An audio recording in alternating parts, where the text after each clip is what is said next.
దేవునికి మహిమ కలుగును గాక.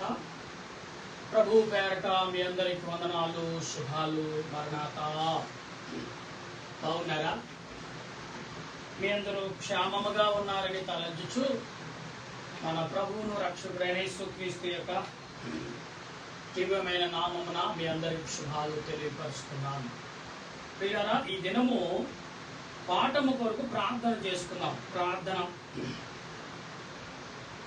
స్తోత్రం స్తోత్రం స్తోత్రం స్తోత్రం స్తోత్రం స్తోత్రం స్తోత్రం. పరిశుద్ధుడా పరిశుద్ధుడా పరిశుద్ధుడా, ప్రేమామయుడా, కరుణామయుడా, దయామయుడా, సృష్టికర్త, మహోన్నతుడా, మహాగరుడు అయిన మా దేవాని వందనాలు, స్తుతులు, స్తోత్రాలు చెల్లిస్తూ ఈ ఉదయ కాలంలో ప్రభా మరొకసారి ప్రార్థించుటకును స్తుతించుటకును నీ కృపను మాకు దయచేసి మమ్మల్ని సిద్ధపరచిన మా ప్రభువా నీకు వందనాలు చెల్లిస్తూ సమయంలో నీ నామాన్ని బట్టి ప్రార్థిస్తుండగా నీ సన్నిధి మాకు తోడుగా మేలుకర్మగా, దీవెనకర్మగా, ఆశీర్వాదకర్మగా ఉంచి బలపరిచి నడిపించుమని ఏదైనా దాసుడే నన్ను ప్రభా నా తలంపులు నా ఆలోచన మరుగు చేసి నీ తలంపులు నీ ఆలోచనతో నింపి బలపరిచి వీరును పరిశుద్ధులు, దేవదూతలు, శరీరులు, కరీబులు, 24 పెద్దలు, 4 చెవుల ఆదరణ మా పితరులైన మా తండ్రి అయిన దేవదాసు రాజు గారి ఆత్మను ప్రభా మాకు పరిశుద్ధులే ఆదరణ తోడుగా ఉంచి వారి యొక్క ప్రతినిధులుగా ఈ దినమున నిలబడి ఉండగా ప్రభా నీ ఆలోచన నీ తలంపులు నాకు అందించున్నది. ఏదైనా దాసుడే నన్ను నీ సిలువ చాటను మరుగుపరిచి నీ ఆత్మత నింపమని క్రీస్తు నామమున అడుగుచున్నాను తండ్రి. ఆమేన్. తండ్రి అయిన దేవుని సన్నిధి తోడై ఉండును గాక. ఆమేన్. ప్రభునందు ప్రియ దేవుని ప్రియులారా, ఈ యొక్క సమయంలో మరొకసారి దేవుని యొక్క వాక్యం నిమిత్తము మీ అందరికీ శుభాలు తెలియపరుస్తూ మరి అనేకమైన విధములుగా తలంపులు కలిగి ఆత్మ నడిపింపు కలిగిన వారుగా ఉండవలసిన వారమై ఉన్నాం. కనుక దేవుడు తన క్రియలను ఏ రకంగా మనకు బయలుపరుస్తున్నారు, ఏ రకంగా మనకు తోడైంచారు, ఏ రకంగా అందిస్తారనేది ఇదనము పాఠంలో చదువుకుందాం. మనం పాఠము ధ్యానం చేస్తూ మన తండ్రి అయిన దేవదాసయ్య రేఖ నడిపింపు అంటే తండ్రి అయిన దేవదాసయ్య గారు ఈ లోకంలో అనేకమైన సూచక్రియలు చేశారు. ఈ భూమి మీద 120 సంవత్సరాలు ఉంటూ అనేకమైన సూచక్రియలు లోకంలో సంఘానికి ఇచ్చారు, సంఘ సేవకులకి ఇచ్చారు, విశ్వాసులకు ఇచ్చారు, అనేకులు కూడా అందించారు దేవదాసయ్య గారు. ఎందుకంటే దేవదాసయ్య గారు చెప్పింది ఏంటంటే ఏ మతాన్ని గాని, ఏ కులాన్ని గాని, ఏ మనిషిని గాని దూషించవద్దు, దేశించవద్దు. మీకు తెలియని విషయాలు ప్రభువుని అడుగు తెలుసుకుని, మనుషులను అడిగితే వేళన చేస్తారు, మిమ్మల్ని చిన్న చూపు చూస్తారు.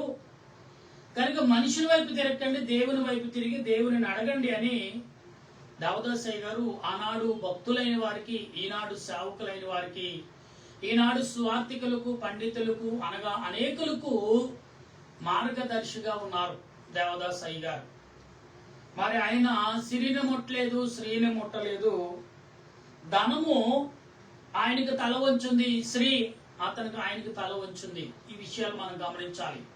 ధనం ఏం చేసింది? దేవదాసయ్య గారికి తల వంచింది. దేవదాసయ్య నన్ను కానీ వాడుకున్నారు ఆయన, కానీ ముట్టలేదు. స్త్రీ యొక్క సృష్టిలో ఉన్న స్త్రీలందరూ కూడా ఆత్మగా కలిసి వచ్చి దేవదాసయ్య గారి ఎదుట పాదవందనం చేసినా కానీ ఆయన ఏమన్నారు? నా తండ్రి నాకు ఆలోచన ఇవ్వలేదు అన్నారంట. నా తండ్రి ఆలోచన నాకు లేదు కనుక అందుకున్నారంట. చాలా మంది చాలా రకాలుగా మాట్లాడారు. నిజమే, మనం ఒక మాట విన్నాం. ఎవరంటే మన ఆత్మీయులుగా మరి పరిచారికులుగా గొప్పగా మరి సువార్త ప్రకటించిన ఏసన్న గారు మీ అందరికీ తెలుసు కదా. ఆయన మాట అన్నారు, దేవుని సేవకు అర్పించబడాలంటే గేలై ఉండాలి, గేలిగా మీరు ఎంచుకోండి. అంటే గేలు అంటే తెలుసు కదా, గేలుగా ఉండాలని మీరు ఎంచుకోండి, అప్పుడే దేవుని సేవ చేస్తారంటే మరి సంసారపు పనిచేయని వ్యక్తిగా, గేల్ అంటే తెలుసు కదా, మనం తెలుగు భాషలో కొజ్జావారు అంటాం. అటువంటి ఆలోచనకి మీరు లోబడిపోండి, అటువంటి వాళ్ళకి దేవుని పని చేయండి అంటున్నాం. అంటే ఆరోగ్యవంతుడు, సర్వశక్తులు కలిగిన వాడు, దేవునికి సమర్పించుకున్న వారు చాలా మంది ఉన్నారు బైబిల్ గ్రంథంలో. ప్రభునందు ప్రియులారా, పాత నిబంధన గ్రంథంలో ఉన్నారు, కొత్త నిబంధన గ్రంథంలో అనేకులు ఉన్నారు. ఎందుకంటే ప్రభువును వెంబడించారు కాబట్టి. ప్రభువునంతకాలం ఎవరు ప్రభువుని పెద్దగా గమనించలేదు. ప్రభు పరలోకానికి ఆరోహమైన తర్వాత ఆయన క్రియలు భూమి మీద ఎక్కడైతే సూచిక్రియలు చేశాడో, స్వస్థపరిచాడో, వారు మాత్రం క్రియలు చేశారు. వారిని బట్టి అనేకులు యేసు ప్రభుని ముట్టుకోలేకపోయేమే, మనలో ఒకడై ఉన్నాడు, మనవాడై ఉన్నాడే అని అందరూ ఏడ్చారంట. అప్పుడులో యేసు ప్రభు ఆరోహమైన దేవుడు కుమారుడు మన మధ్య మెషిన్ల మనలో ఒకడు అనుకున్నామే తప్ప దైవ కుమారుడు మానవ జన్మ ఎత్తి భూలోకానికి వచ్చాడు అని అనుకోలేదంటే ఎవరు. దేవదాసయ్య గారు ఆ మాట అన్నారు. ఈనాటి కాలంలో దేవదాసయ్య ప్రభు పుట్టుంటే నేను ఆయన పాదములు ఏం చేస్తా, ఆయన పాదములు నేను నా భుజాల మీద ఎట్టిన మోసేద్దును అన్నారంట. అంటే ఎంత ప్రేమ కలిగి మాట్లాడారు చూడండి. ఆనాడు వడ్రంగి వారి కుమారుడు అన్నారు, మనవాడే అన్నాడు, మన జాతి వాడే అన్నాడు, మన కులవాడే అన్నాడు. అప్పుడు కూడా జాతులు, కులాలు, మతాలు, భేదాలు ఉన్నాయి అనే మెసులుకున్నారా తప్ప ఇతడు దేవుని కుమారుడు, అతడు నా ఇంటికి ఆహ్వానిస్తే నా ఇల్లు వెలిగించబడుతుంది, నా ఇంటికి వస్తే నా ఇల్లు దీవించబడుతుంది, నా ఇంటికి వస్తే నా ఇంట్లో రోగులు పోయి ఆరోగ్యవంతులు ఉంటారు అని ఎవరు కూడా ఆనాడు గ్రహించలేదంట. దేవదాసయ్య గారు అన్నారంట, దేవదాసయ్య గారు ఉన్నంత కాలం అయ్యగారిని పిలవటానికి వస్తే చాలా మంది సనుక్కుని వారంటీ వస్తే ఉపవాసాలు ఉండమంటాడు, ఎక్కలేని విషయాలు చెప్తాడు. కేరా దేవదాసయ్య గారు ఉన్నంతకాలం ఎవరు నోరెత్తలేదు. కానీ దేవదాసయ్య గారు నిద్రించిన తర్వాత ఆయన ప్రార్థనకి విలువ దొరుకుతున్నప్పుడు అయ్యో నా ఇంటికి పిలవలేకపోయానే. చాలా మంది దేవదాసయ్య గారిని ప్రేమ కలిగి ఇలా పొగుడుతున్నాడు అనుకుంటారు, కానీ కాదు ప్రియులారా. దేవదాసయ్య గారు నేను పిలవలేకపోయానని దేవదాసయ్య గారు ఈ లోకాన్ని విడిచి వెళ్ళిన తర్వాత ఆనాడు ప్రజలు చాలా మంది అనుకున్నారు, పిలిచినా కానీ వెళ్ళలేదంట దేవదాసయ్య గారు. ఎందుకంటే దేవుడు ఆయన ఒక చోటే ఉండి ప్రార్థన చేయమన్నారు. నీ ప్రార్థన సరిపోద్ది అబ్బాయి, ఇంతవరకు నువ్వు పరిచయం చేశావు, అనేక గృహాలను దర్శించు, అనేక గృహాలను చూసావు కదా, ఆ గృహాలలో ఉన్న మనుషుల కొరకు ప్రార్థన చేయి అన్నారంట అయ్యగారు. తండ్రి అనే దేవుడు, ప్రభు అయిన యేసుక్రీస్తు అలాగనే కొన్ని సంవత్సరాలైన సన్నిధులు మరి అనేకులకు ఉపదేశిస్తూ ప్రార్థన చేసిన వారిగా కనబడుతున్నారు. నా ప్రియ దేవుని బిడ్డలు, దేవదాసయ్య గారు చెప్పే ప్రతి మాట ఎలాగుంటదంటే, ఈనాటి వజ్రాలు కూడా విలువ సరిపోవండి. అటువంటి మాటలు ఆయన బోధించారు. వజ్రాలు అంటే కోట్ల రూపాయల విలువని. ఆయన ఎదుట వజ్రాలు కూడా ఈ లోకంలో ధనధాన్యాలు, వెండి బంగారాలు ఆయన ఎదుట దాసోహమైన అంట దేవదాసయ్య గారు ఎదుట. అయినా కూడా మీతో నాకు పనే ఉందండి, ఇలాగే ఎంతో చక్కట మృదువైన పదాలు వాడంట, నాకు అవసరమే ఉంది మీతో, ప్రభువుకి అవసరం, ప్రభువుకి వెళ్ళండి, లేదా ప్రభు పనికి అవసరం. వారి దగ్గర ఎవరైతే మిమ్మల్ని కోరుకున్నారో వాళ్ళని బలపరచండి, వాళ్ళని నిలువెల్లా ముంచేయకండి అని చెప్పేవారంట. బంగారంతో డబ్బుతో దేవదాసయ్య గారు ఏమనేవారు తెలుసా, మీరు ఏ ఇంటినైతే దర్శిస్తున్నారో, ఏ ఇంట్లోకి వెళ్తున్నారో ఆ ఇంట్లో మీ విలువ తెలిసి ఉండాలి, మీ యొక్క విలువను మరియు ఆస్వాదించి దాన్ని జాగ్రత్త కలిగి ఉండాలి. అలాగే ఉండండి తప్ప మీరు అధికమై మీ విలువ తెలియకుండా వాళ్ళు మొదటేమో ఆనందంగా కూడా తర్వాత మీ విలువ మీరందరూ బయటికి వెళ్ళిన తర్వాత వాళ్ళు రోడ్డు మీద పడేలాగా చేయకండి అని దేవదాసయ్య గారు బంగారంకి, డబ్బుకి, వజ్రాలు, వైడూర్యాలకు చెప్పారంట. తెలుసా, దేవుడు సృష్టించినవి కదా. అప్పుడంటే ఆశ్చర్యపోయిన అన్ని వరుసలో ఉండేయండి. ఎవరింటికి వెళ్తే వారిని బలపరచండి, వారిని గర్వముతో నింపకండి అనేవారంట దేవదాసయ్య గారు. పిల్లరా, అలాగే మనకు తెలుసు కదా, ఏసన్న గారు మరి విజయవాడలో పరిచయం చేసి ఆయన చేసినప్పుడు ఆయన పరిచర్య అంతా కూడా గత జీవితం ఎప్పుడు మర్చిపోలేదు ఏసన్న గారు. ఎందుకని ఆయన క్యాన్సర్ తో ఉన్నప్పుడు దేవుడు వారి ఇంటి వారందరూ బయటికి నెట్టేసినప్పుడు రోడ్డు మీద ఎంత దుర్భాగ్యమైన జీవితం ఒక సినిమా కింద, ఒక సీరియల్ గా తీశారు, ఒక బయోడూపుగా తీసి రిలీజ్ చేశారు. అప్పట్లో చేసినప్పుడు పిల్లలు అందరూ చాలా మంది ఏడ్చారు. చాలా మంది మారు యవనస్తులు అందరూ కూడా ఎంత యవనంలో ఉండి ఈయన కూడా ప్రభుని వెంబడించి మనం ఎందుకు వెంబడించకూడదు? ప్రియులారా, చాలా మందిది మరి యేసన్న గారు ఆనాటి కాలం ఎక్కడికైనా దూర ప్రయాణం చేస్తారంట, ఫ్లైట్ ఎక్కినప్పుడు ఫ్లైట్ లో మోకరించేవారంట అతను.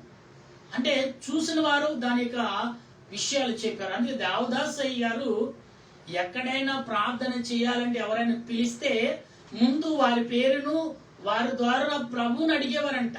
ప్రభు మరి ఫలానా వారు పిలుస్తున్నారు వెళ్ళొచ్చు అంటే, వద్దబ్బాయి ఇక్కడే ఉండి ప్రార్థన చేయొచ్చు అనేవారంట. అంటే ప్రభు ఎవరింటికి వెళ్ళి ప్రార్థన చేయాలో చెప్పకుండా వెళ్ళేవారు కాదంట. అంటే దేవునికి అవమానం, వాళ్ళకి వాళ్ళు వచ్చిన అబ్బాయి నువ్వు వెళ్ళి ప్రార్థన చేస్తావు, తర్వాత ఆశీర్వదించబడతారు, నువ్వేంటో నేనేంటో మర్చిపోతారు, నీ ప్రార్థన గుర్తుండదు. అబ్బాయి ఎందుకు అబ్బాయి వాళ్ళు ఇంటికి వెళ్ళటం, వాళ్ళు అలాగే ఉండని అనేవారంట. పిల్లరా, దేవదాసయ్య గారు ఇక్కడ పౌలు గారి విషయంలో మనం అనేకమైన చదువుతున్నాం. మనం నిన్నటి కాలంలో పరిశుద్ధాత్మ దేవుని గురించి మొన్నటి కాలంలో తెలుసుకున్నాం. అయితే ప్రభు భక్తులు ఎలా వాడుకున్నారు అనే విషయాలు చూస్తే ఈనాడు దైవజనుల్ని విమర్శించట్లేదు, కానీ ఎవరిని వాళ్ళు విమర్శించుకుని పేరును పెద్ద చేసుకుంటున్నారు. ఈ పేరును పెద్ద చేసుకునే వారు దేవుడు ఏర్పరచుకున్నవారా కారా అనేది వారు వినోదంగా వదిలిపెట్టే వారి మనసుగా అప్పగించేస్తున్నాను. నేను వారిని జడ్జించడానికి నాకు అధికారం లేదు. కనుక నా ప్రియ దేవుని ఇప్పుడు, ఎందుకంటే బైబిల్ మిషన్ అయిన తండ్రి అయిన దేవదాసయ్య గారు మాకేమీ తెలియని నాడే పిలిచి, పేరు పెట్టి పిలిచి ఏర్పరచుకున్నారు. 40 రోజులు కఠినమైన ఉపవాసం. నాకు వివాహమైన ఆ సంవత్సరం వీళ్ళ యవన కాలం. తండ్రి ఆనాడు కాలంలో ప్రభు పిలిచి మేము మమ్మల్ని వాడుకున్న ఆహార విలువ తెలుస్తుంది ఆనాడు కాలంలో. ఈనాటి వరకు ఆహారం విలువ నేను ఎన్నడూ మర్చిపోలేదు. ఎందుకంటే ఆనాడు మేము ఎక్కడికైనా ప్రార్థనకి వెళ్ళాలంటే శ్మశానాలు దాటి వెళ్ళాలి. ఊరు బయటకైనా పొలిమేరులు దాటి వెళ్తే దురాత్మలు మాకు కూడా గజ్జులు గల్లు గొల్లు మన సౌండ్ వినపడి అయినప్పుడు కూడా ఏమని పాడేవాళ్ళం కదా, తనువో నాది గోకై కొనిమియు ప్రభువాని పనికై ప్రాది చేంపుమి. అంటే ఈ ప్రార్థన అంటే, ప్రభువా సర్వము నీదే కదా, నీ పని కొరకు మేము ప్రయాణిస్తున్నాం. వాళ్ళు మా స్నేహితులకు ఎవరో దురాత్ములను దెయ్యాలు మా స్నేహితులుగా ఉండాలంటే నిజంగా కన్ని చీకటి అమావాస ప్రార్థనకి వెళ్ళేవాడు. అమావాస ప్రార్థనలో కూడా మాకు వెలిగి కనపడేది ప్రియులారా. అంటే చూడండి, ఒక్కోసారి ఒక రోజున మేము మా ఊర్లోంచి వెళ్తున్నాం, అది హైవే రోడ్ లాంటిదే ప్రియులారా. అంటే ఎక్కడంటే మీకు బాగా గుర్చే మా పాలకొల్లు పట్టణం నుండి మరి మేడపాడు దొడ్డుపాట్ల రూటు. ఆ రూటు ప్రియులారా 2 శ్మశానాలు ఉంటాయి. ఒకటి కనపడదు అనుకోండి, ఒకటి రోడ్డు పక్కనే ఉంటది, మురుక్కాలు ఉంది అక్కడ. ఒక మనిషి చనిపోయాడు, సందకాడి చనిపోయాడు. మేము పొద్దున్న 10 గంటలకు అంటే మా పనులు ముగించుకుని అక్కడికి వెళ్ళినప్పటికీ 8:30 అయిపోయింది. అక్కడ పిల్లలు అందరూ వెళ్ళిపోయారు, ఎవరు లేరు ప్రియులారా. అయితే ఆ మనిషిని చనిపోయేవారు కాలుస్తున్నారు. అయితే మేము ప్రార్థన ముగించుకుని వచ్చాం, 3 గంటలు అయింది. సుమారు సమయం ఎంత తెలుసా, 1:15, 1 గంట 2, మాదే 12:30, 1 గంట మధ్యలో. ప్రియులారా, ఆ శరీరము ఆ యొక్క కాల లేదనుకుంటాను ప్రియులారా. వస్తున్నప్పుడు ఆ పురి బడేలుమని పగిలింది, ఆ సౌండ్ ఉలుక్కు పట్టింది.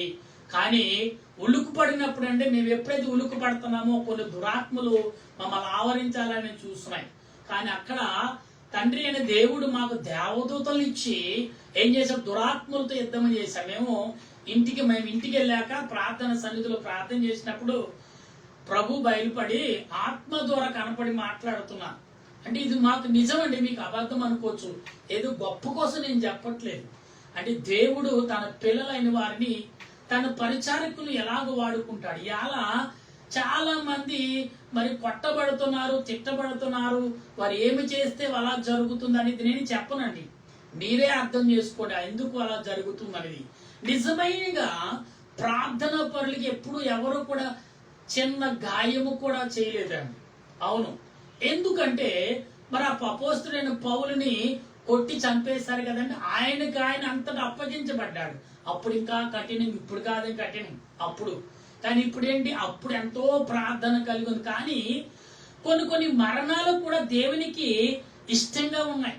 అందుకే ఆయన ఆ భక్తుడు అక్కడ మరణిస్తేనే అనేకులు మారడానికి అవకాశం ఉండి ప్రజల మధ్యన మరణించుటకు దేవుడు నియమించేవాడు. అందుకే కొంతమంది ప్రాణాలు పరలోక రాజ్యములో అనేక ఆత్మలు నశించిపోకుండా ఒక మనిషి ప్రాణము తీస్తే ప్రజల మధ్యన ఆ మనిషి దేవుని యందు ఎంత భక్తి కలిగి దేవుని కొరకు మరణించాడో, మేమెందుకు అలా ప్రయాణం చేయలేకపోతున్నాం, మేమెందుకు దానిని అనుసరించలేకపోతున్నాం, దురాత్మకు లోపడకుండా రక్షించబడటకు అనేకుల్ని ఆ రకంగా అప్పుడు కాలంలో చేసేవారు ప్రభు. అందుకే ప్రభువు కొరకు ఒక మరణం అంట అనేక ఆత్మలు రక్షించబడక అవకాశం ఉంది. అందుకే దైవజనులు ప్రవక్తలు ఏమండి చూడ బాప్తీసుకి యోహాను గారు యవ్వన వయసులో ఉండగానే తల నరకబడింది. నరకబడి ఒక యవ్వనస్తురాలు కోరుకుంటే నాట్యం చేసినప్పుడు రాజుగారు నరుక్కొచ్చేయమన్నాడు. అంటే అప్పుడు ఎప్పుడైతే నరుక్కొచ్చేసాడు ఆ తలను, ఆ కుమార్తె మారింది, అక్కడున్న సమాజం అంతా కూడా మారింది. ఎందుకంటే తల నరికిరామంటే నరికొచ్చేసారు.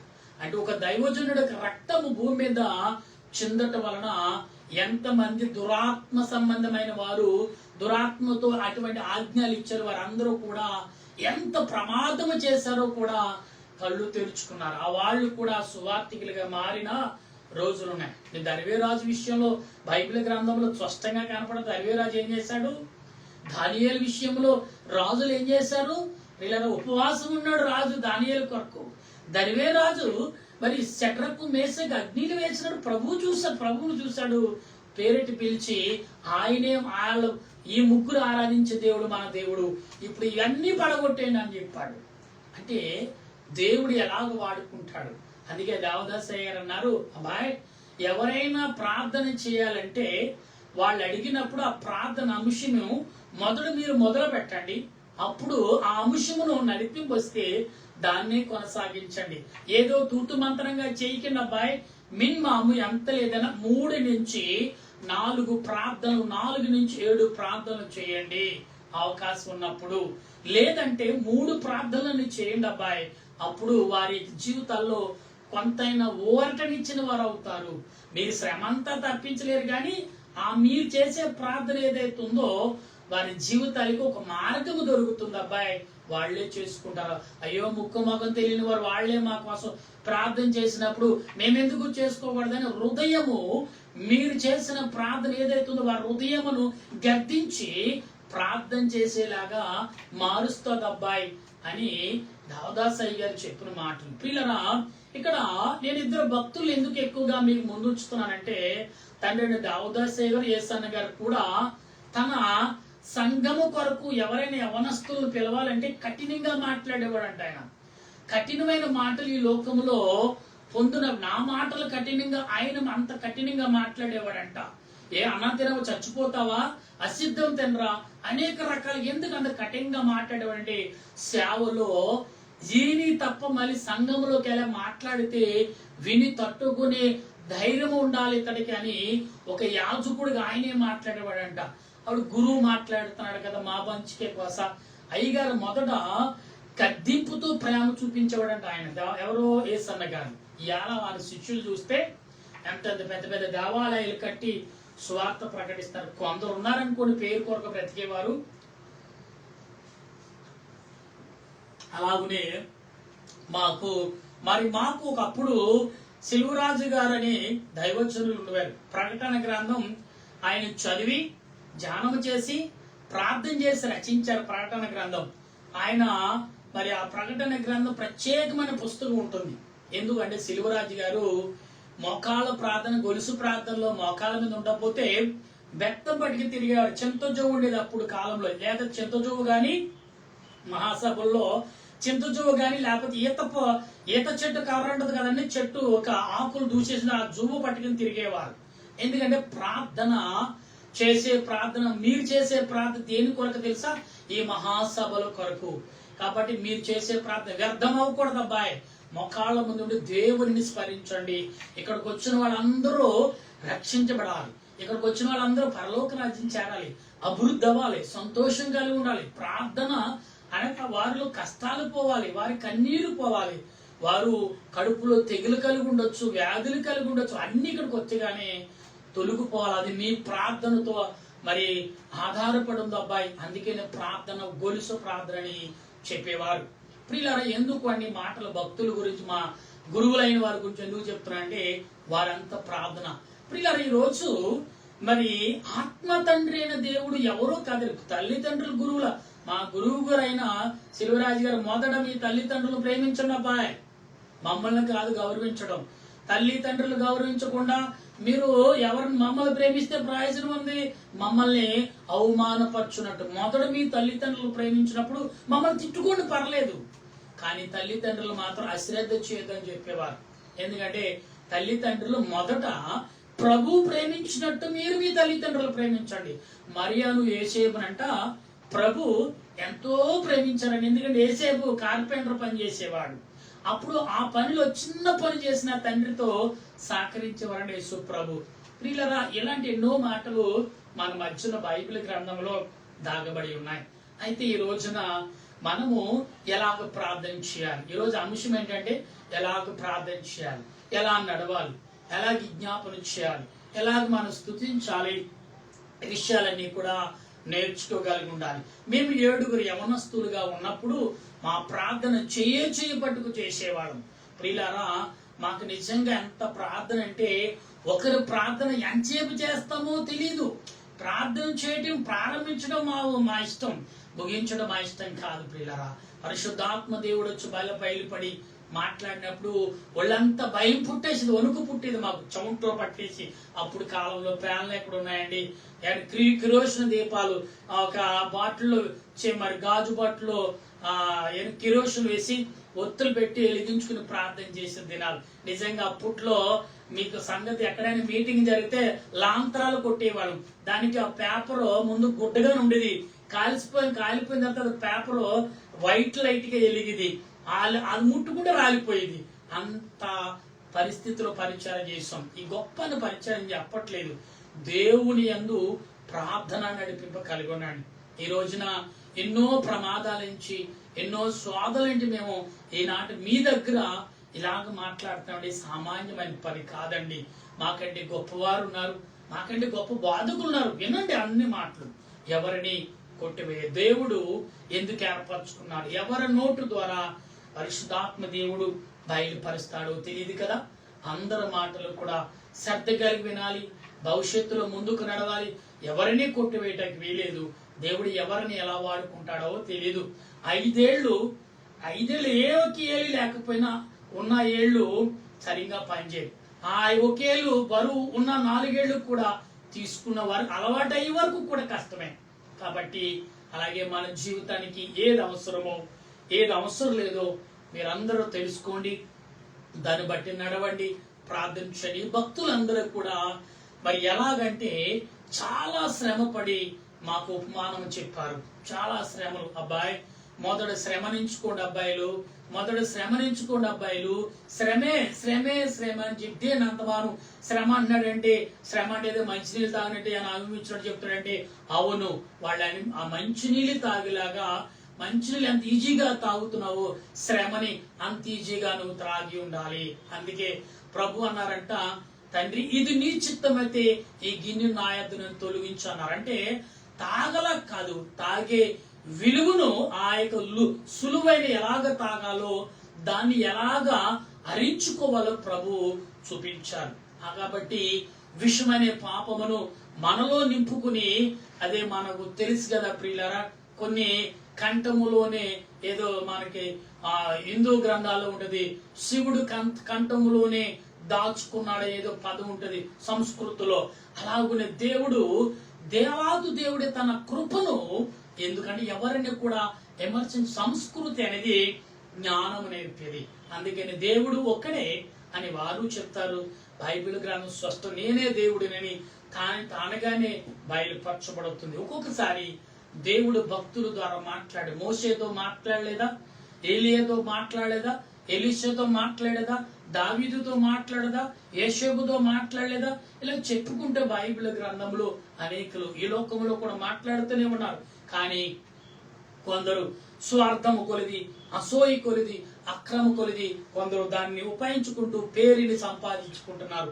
పిల్లలు ఎంత ఎదిగినా ఒదిగే ఉండాలి, ఎంత కలిగినా కలిమిలో ఉన్నా గాని అది నాకు సంబంధం లేనట్టే ఉండాలంట. అప్పుడే నువ్వు ఎక్కడున్నా ఎలాగున్నా తిన్నది అరుగుతుంది, పండుకునేటి నిద్ర పడుతుంది, నీ శరీర సేద తీర్చుకుంటావు, ఆత్మను బలపరుచుకుంటావు.